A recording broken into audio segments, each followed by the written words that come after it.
Hello, everybody. Mark Schaftlein with you, and this is the Schaftlein Report. It's Monday's edition. We're broadcasting outside the studio today, so it's going to be podcast only for yours truly. But we wanted to get right to it. We've got a lot of hot topics to talk about from over the weekend. You know, we're getting very, very close to Election Day. And the interesting thing is, of all the ballots counted right now so far, we've had early voting now for a couple of weeks. There's been a little over 4 million ballots mailed in. And right now, as was the case in 2020, Democrats are leading in the amount of votes returned. When I say Democrats, I mean Democratic voters have voted more by early voting than Republicans have.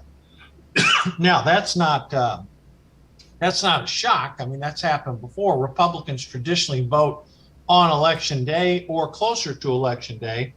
But you've heard about all the polling showing the fact that Republicans are leading, and I believe they are. But the fact of the matter is, Democrats have gotten out early voting at a faster clip than Republicans. Now, a couple things that factor into that. You're going to see record voter turnout, despite the bogus claims of some radical Democrats about voter intimidation, voter fraud. None of that crap is true. We are going to have a record turnout likely for a midterm election, maybe a record turnout period, although most of the time that happens in presidential years. So the message to Republicans is make sure you get out and vote, mail in your ballots, go to the early voting opportunities, make sure you, one way or another, you vote. I see Democratic voter propaganda all over the place about various organizations promoting people to vote. And a lot of it's been Democrat. So Republicans are going to have to make sure we get out the vote, because if the polling numbers may be correct, but ultimately at the end of the day, the votes are what counts. And that's going to be the telltale come Election Day. So while Republicans are favored, again, to summarize, Democrats do have an early lead in Democratic voters that have voted. Now, that doesn't mean a Democrat that voted is voting a Democrat. It doesn't mean a Republican voted for a Republican. It's just party affiliation, registration, who has voted so far. Now, let's talk about some of the issues. And we've talked about this in the past. Clearly, inflation, crime, border immigration are issues that are working for Republicans. It seems like the entire Democratic platform was based on abortion, and Republicans have sort of moderated their position on that. That does not seem to be the telltale all issue, other than a hardcore group of leftists that believe that's the case. Same for the climate wackos. There's a hardcore group of climate fanatics out there that are going to vote Democrat. That issue is like number 19 on a 15-deal list. So again, inflation, crime, border immigration are the issues that are working for Republicans. Now, over the weekend, the generic ballot, which is an indication who would you vote for, a Republican or a Democrat, there's no other answer, it's just one or the other. In congressional races, the average is Republicans plus about 3.5% on the generic ballot. There are some outlier ballots that came in. One showed Democrat +1, one showed Republican +6. Real Clear Politics, which is a real good website tracking this information, averages these polls, and right now they've come up with a 3.4% average among all polling outfits who have credible polling numbers behind them. Now, RCP is also forecasting that Republicans will win 29 House seats and 3 Senate seats. Those numbers are slightly above Schaftlein Report numbers, where we're sitting there right now at +20 on the House side and +1 on the Senate side. So they're being a little more aggressive. We hope they're right and we hope we're wrong, but that's where the numbers shake out right now. Now, I'm going to get into some of the individual races here because there have been some movement in some of them. Pennsylvania, the election between Dr. Oz and John Fetterman has tightened significantly. Real Clear Politics average has it at 46% each. However, there was a poll over the weekend that showed Oz +4. Oz has clearly been gaining momentum. as the negative advertising on Fetterman's record on crime explodes. You know, a lot of people are concerned about Fetterman, rightfully so. We've called him what he is from day one, which is a hardcore leftist. He's to the left of Bernie Sanders, to the left of Elizabeth Warren. He will be against the economic interest of Pennsylvania. So everyone in Pennsylvania, be cognizant of that fact. Oz will represent your state. Fetterman will not. Fetterman's against fracking. He's against everything that's positive for Pennsylvania. And hopefully this man will be defeated because he's not qualified to serve in the United States Senate. Moving on, okay, and I hope that poll turns out to be true. Oz does have the momentum. There's no question about it. But will it be enough? We don't know. It's a very, very tight race. It could go either way. Let's look at some other very tight races. Adam Laxalt maintains his lead of 1 to 2 points in Nevada. That's been pretty consistent over the past few weeks. Now, again, that's another one, folks. It's within the margin of error. So the fact that a candidate leads by 1 or 2 points, great. I'd rather be leading by 1 or 2 than behind.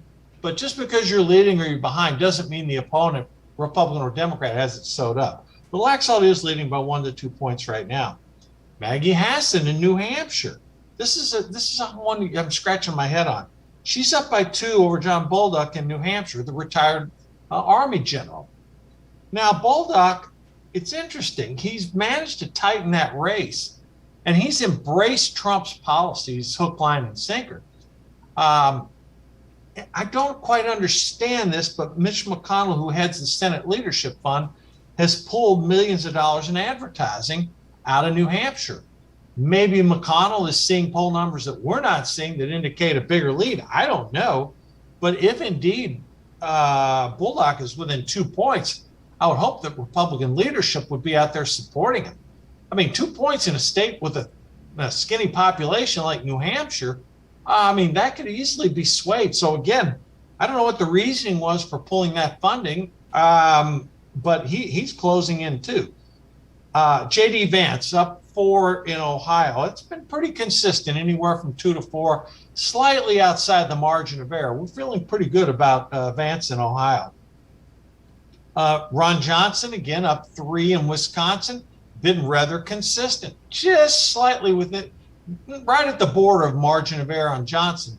But his opponent, Mandela Barnes, a radical leftist, soft on crime Democrat who has recommended defunding police.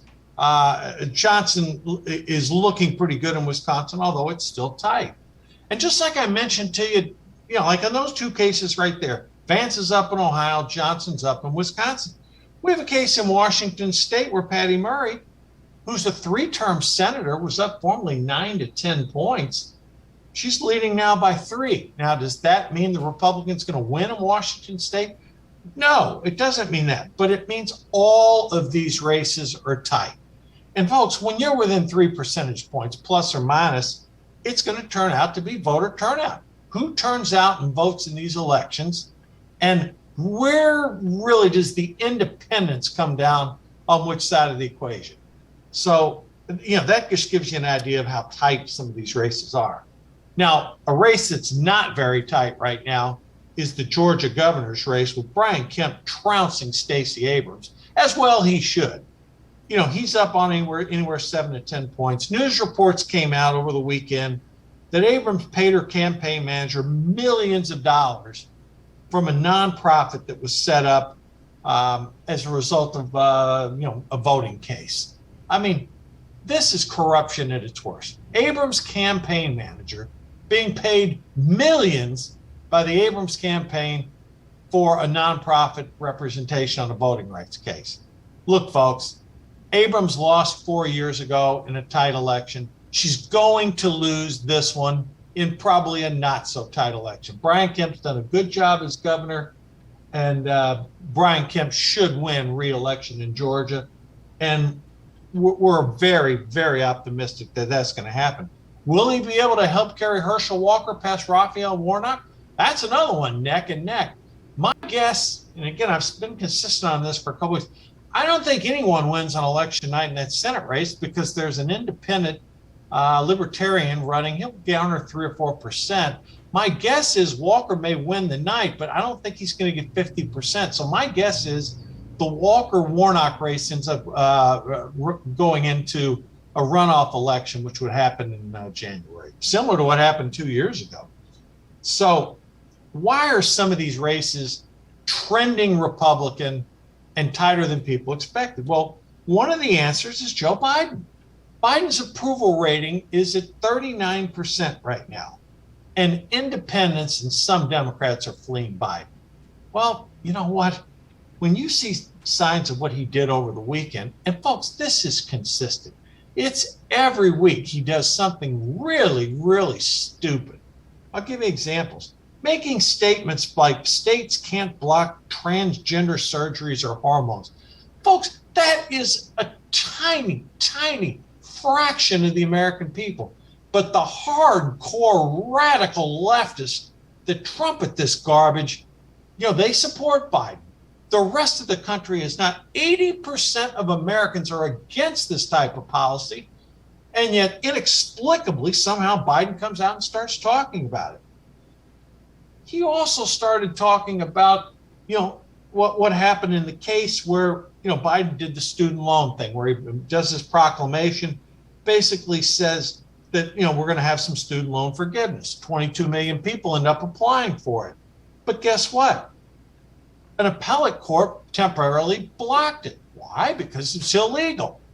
Now, Biden, again, in these gaffes, or I'm not sure what to call them anymore, cognitive decline, he made a statement saying that it passed Congress by 1 to 2 votes. No, it didn't. It never came before Congress. So, folks, there's another example of Biden living in this alternative reality and just making up non-facts. I mean, this student loan forgiveness thing was never voted for in Congress. It was basically an executive order from Biden. Now it's got to withstand its legal challenges. And right now, the U.S. Circuit Court of Appeals has temporarily blocked it. Well, it should become a permanent blocking, because spending money is the authorization of Congress, not the president. So we'll follow through on that. And again, someone was asking Biden about an abortion question. He couldn't even remember the case was Roe v. Wade. I mean, folks, between the transgender commentary, 80% of Americans adamantly opposed to that, not remembering Roe v. Wade, thinking that his executive order was passed by Congress. God, I mean, it's just terrible. I mean, we have a president cognitively in decline. It's just, he's our president. We can only have one at a time. But this is painful to watch at times. So again, his approval ratings are at 39%, and that is helping dragging down Democrats. And that may be one of the reasons why you're seeing Republicans gaining in these Senate races. So again, people are voting right now. We encourage people to get out and vote. We know the Democrats are pushing their electorate to vote. Republicans need to make sure they do the same. And again, my guess here is that independent voters, when they see these Biden policies and just how bad things are going all across the country relative to the inflation, the crime, this was a record year. Almost 2.4 million people came across that border and were apprehended.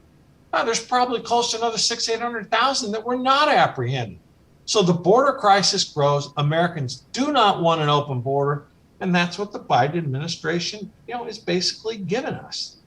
And here's an interesting piece.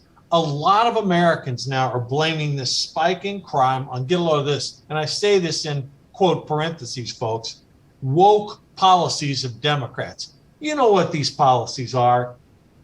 Letting hardcore criminals out scotch-free, no bail. Serious crimes, reduced bail.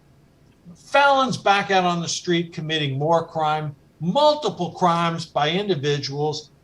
I mean, nowhere is people safe anymore. I mean, it's just gotten out of hand. The crime in America, and Biden and these woke policies are rightfully getting the blame for it. I mean, we saw cases over the weekend. I mean, it's just atrocious. We give our Monday crime report on Chicago, 50 more shot over the weekend. At what point will people in that city and that state say enough is enough? Well, maybe they're saying it in the governor's race because it's a virtual tie. We'll see if that, how that plays itself out. And then again today, school shooting in St. Louis, 3 people dead. I mean, folks, it's everywhere. And it's sad to see. If the Democratic Party would only see that some of these crimes could be stopped by just virtually keeping the criminals behind bars. I'm not talking about people who've committed minor offenses. These are dangerous criminals. And it just seems to me that these policies are bad. The people across the country see these policies are bad. And Biden just seems like he's lost in space. The advocacy of this administration is for letting more people out, getting more prisoners out of jail. And then we talked about this last week. You hear people, oh, it's racist. It's racist. No, it's not. It doesn't have a damn thing to do with race. It's criminals, criminals, criminals. They should be behind bars. They shouldn't be out on the street. And when they commit violent crimes, they should stay behind bars and not be allowed on no bail or light bail. People are frustrated with this. And I think they're going to take it out on them at the polls. So, we've talked about those key issues. There's another issue out there that's really bugging Americans. And that was one of the reasons, we had a change of governorship in Virginia with Glenn Youngkin winning that last race. It was education. Results just came out, and we've had the largest ever drop in math scores, mathematics, since we've been keeping records of it. Why do you think that is, folks? Probably because of grading on a curve. It's really terrible out there to see all this attributed same thing. Woke policies in these schools, dumbing down the education criteria.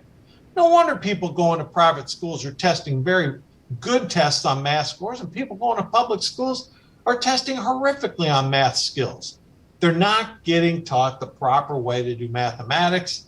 And boy, it's showing up in the largest drop of scores ever. That's really sad to see here. So, folks, what does this tell you? The Democrats have failed us on education. They failed us on the border. They failed us on crime. They failed us on inflation and failed us on the economy. What more do you need to go out and vote Republican? All right, let me shift to some international issues here because there's a lot of that happening as we speak here. And some of it's been publicized pretty aggressively, others not. But the Russians launched massive missile strikes on Ukraine, causing major power outages over the weekend. They're trying to intimidate the Ukrainians as winter starts to set in and fighting gets tougher. What little known fact you may have missed over the weekend is that the United States has deployed the 101st Airborne Division out of Fort Campbell, Kentucky. They're now in Europe on the border of Ukraine. The 101st Airborne Division, a widely decorated military unit that has served this country for decades. I can't say a whole lot more about it, but that's the news that came out over the weekend. So again, you're seeing battles in Kherson in Ukraine.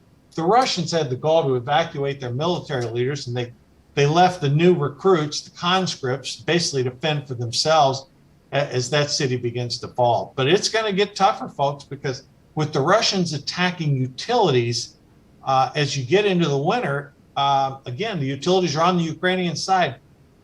It's going to become brutal. Fighting when it's that cold outside, when the ground gets muddy and then freezes, is not an enviable task. And you're going to get ready to see a repeat of what happened during World War II in Ukraine, where fighting when temperatures are 0 or below, that is very, very difficult. And you continue to hear atrocities about what Russians are doing to prisoners, torturing prisoners, giving them horrific food, basically violating everything in the Geneva Convention.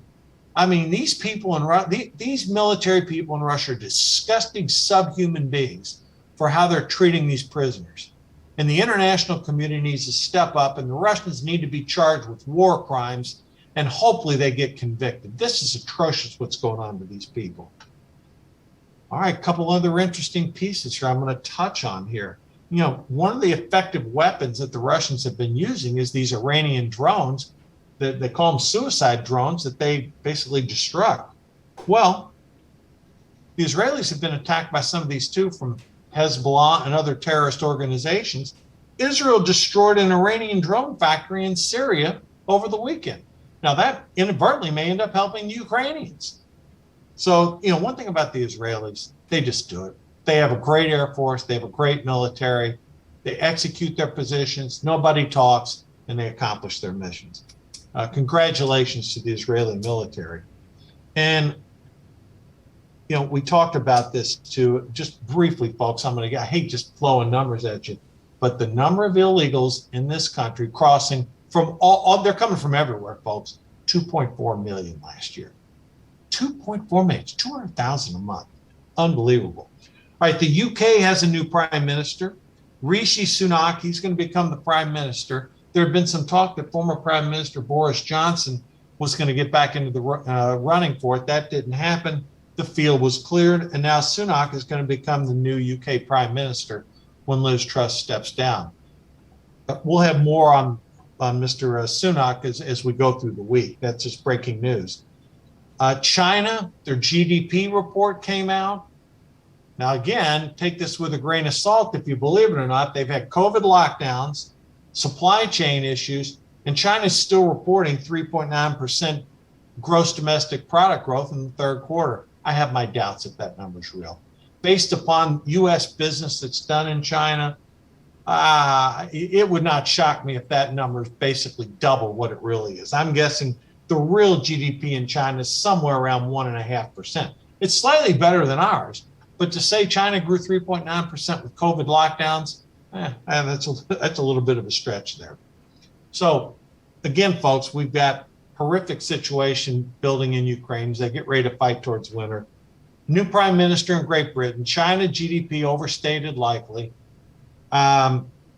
Still have these interests. The Fed is still battling inflation. And it's not just the Fed, it's all over the world.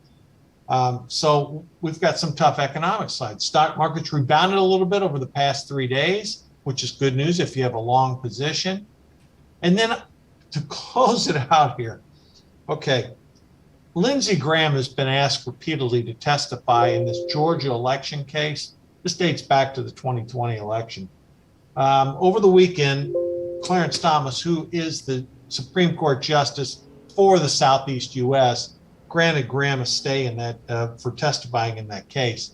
More about it later in the week as it was breaking news. We'll see if there has any political implications from that. I sort of doubt it. But, in sort of summarizing, folks, where we are on things, yes, let's get back to what we initially talked about. Republicans have an advantage based on polling data. Guess what? Polling data doesn't vote. And we've seen that before. Remember 2016? Everybody, and I mean everybody, had Hillary Clinton defeating Donald Trump. You saw it on election night. Some of the people going, well, it's a 98, 90%. Now we're 98, 99% chance Hillary's going to win. Well, it didn't happen, did it?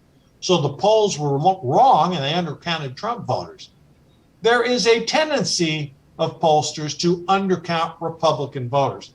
I don't know why that is, but it just happens. Maybe Democrats are more eager to tell pollsters who they're voting for, and maybe Republicans don't trust pollsters. I don't know, but Republicans traditionally get undercounted. But again, to summarize what we talked about earlier, Republicans are gaining in a lot of polls. There's crystal clear evidence of that. But will that translate into votes at the ballot box? We don't know yet. Early indications, Democrats are voting early more than Republicans by a pretty good margin too, by about a 50-30 margin. So Republicans got a lot of ground to make up, over the next 2 weeks. So handicapping it right now, Schaftlein Report has it at plus 20 in the House and 1 seat in the Senate. Obviously that could change. We hope so. And we will keep you plugged in on a daily basis as to the ups and downs about where this election really stands. The most important thing, though, is everyone does need to get out, either vote by mail, vote early, or vote on election day. And hopefully we'll have really good turnout all across the country, and it'll be a fair and clean election. Okay, folks, out of the office again today. I'm not sure if we'll be back tomorrow, probably out tomorrow, but we'll see. Scheduling matters this week. But again, apologies for no video today, audio only. We'll do our best as the week goes along, but thanks for listening today. As always, we'll cut through the propaganda and keep it straight on the narrow path for you. This is Mark Schaftlein. Have a good day and a good evening, and I'll see you on Tuesday. Thanks for listening today.